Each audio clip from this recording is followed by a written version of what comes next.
ท่านผู้ชมให้ตายเถอะต้องมาอัดใหม่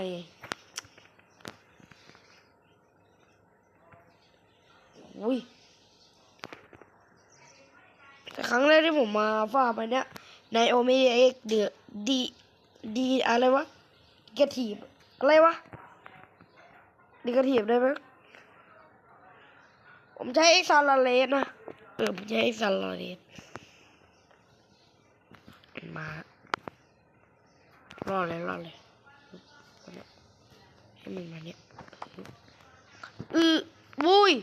ไอเวนเลยไม่ได้ดู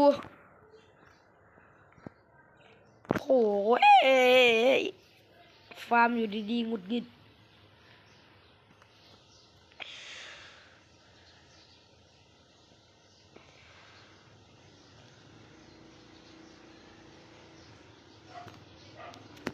นานละ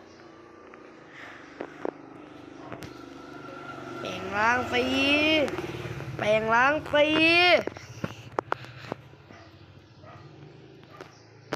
ก็ไม่แปลงร่างท่านผู้ชมแป๊บนะเอ้าแปลงร่างไม่ได้